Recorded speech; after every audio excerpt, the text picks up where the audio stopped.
This is Richard Forster. I'm back with the election results that we spoke about briefly earlier. I'm going to be looking at two things here, trying to give you some results, Amador County and statewide. For the governor's race, we had a whole mess of people that were running, and I don't know who most of them were. It looks like somewhere around 12 candidates out there for governor. In our county, Jerry Brown took 3,500 plus votes and obviously was the front runner. Neil Kashkari took 1,957 votes, so he beat out Tim Donnelly. I know that's what the Republican Party wanted, but in the statewide election, Neil Kashkari again got 19% of the vote compared to almost 15% for Donnelly. Governor Brown got about 54.5% of the vote, so he has a pretty comfortable margin there. Talking about some of the other results in our county, Lieutenant Governor Gavin Newsom beat Ron Naring by about 500 votes. You know, I don't know. I look at Gavin Newsom as a pretty boy that really hasn't done a whole lot, but I'm sorry if that doesn't sound good to some people, but that's kind of the way it is. A lot of fluff there. Controller, we had David Evans getting the votes in our county, and then some of these statewide races, they're just names that really are not well known.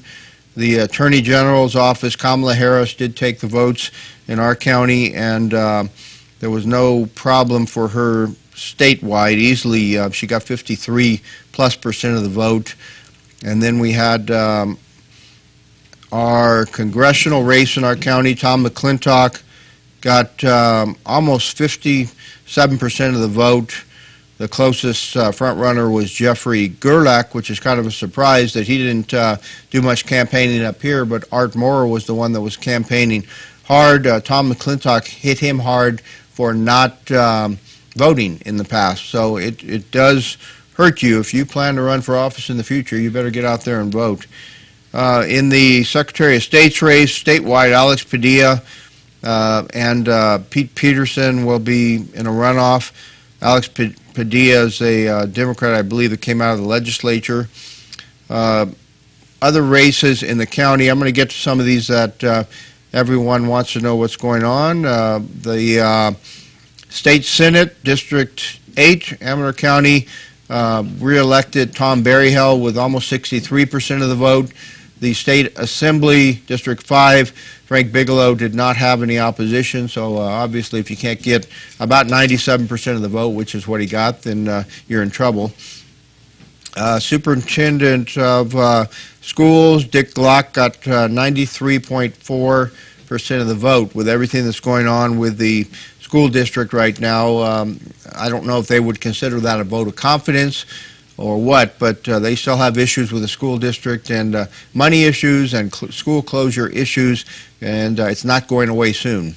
The supervisor, District 3, this was somewhat of a surprise to me. I did not think that Lynn Morgan would get that many votes, but she got 576 votes to Ted Novelli, the incumbent's 576 votes. So they are in a dead heat. Obviously now Mike Spence, who finished third, no longer in the running, but those 510 votes that Mike Spence got are going to be up for grabs for both candidates, and we'll see what happens in that race. It's a dead heat at this point. I didn't think it would matter that much on some of the candidate debates. My wife, however, felt that it hurt both candidates by not appearing in all of the debates. So, and that's part of the process. When you're out there, you have to take the scrutiny and answer the questions. The Supervisor District 5 race in Amador County, Brian Onetto garnered 942 votes to Daniel DeAugustini's 833. That was 50, not quite 53% to just under 47%. So you're talking about a 6.4% margin, very close in that race. Will that, and I know this question came up last night, will that send a message to Brian Onetto that maybe you need to do something different? Will he look at it as a vote of any win is a vote of confidence. That remains to be seen. A big election for our county auditor, Tacey Oneto-Ruin with Kim Burke, and I think the votes are pretty clear here. 60.32% for Tacey Ruin and Kim Burke with 39.52%. What I saw in that race, it was mostly just campaigning, hard campaigning, getting out, working the crowd, talking to people. When you're running for office, you have to be willing to get up, walk the room, talk to people, do it constantly. I think that made the difference in that race. Kim Burke's a very nice person, works in the auditor's office for many years, but the campaigning styles were different, and I think that's what made the difference in this race. We had a lot of other races that were uncontested in our county. Our county assessor, Jim Rooney, will remain in that position. Our county, clerk recorder, Kimberly Grady, will remain in that position, and both of them got 99+% of the vote. Our district attorney, Todd Reby, got 97.6% of the vote, uncontested. Sheriff Coroner Martin Ryan with 99+% of the vote. Treasurer tax collector Mike Ryan, brother of Martin, with 99.26%. And the brothers can spar about that, but no matter how you look at it, Mike Ryan got more votes than Martin Ryan. It's might be a little disconcerting to the older brother. It looks like he got in the neighborhood of, it says 6706 and 6606, so a few more votes for Mike. There were more write-ins for Martin, it looked like, so that made the difference.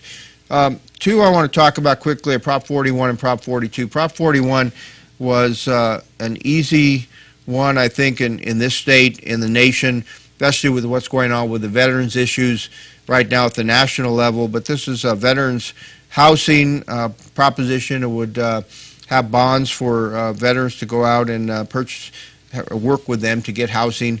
It passed easily statewide, 65% to 34% plus.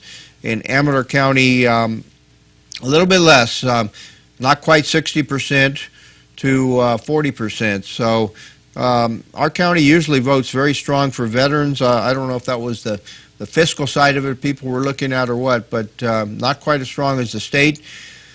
Prop 42 was the open records proposition, and I got to tell you, people in Amador County understood that proposition.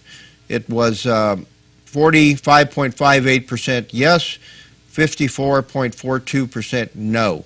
So the people in our county, and what I see statewide, the people in our county understand the propositions where state voters, even though only 2 out of 10 voters voted this time, they voted in favor of the Open Records Act, 61% plus to 38%. I got to tell you, the state voters were duped on this one.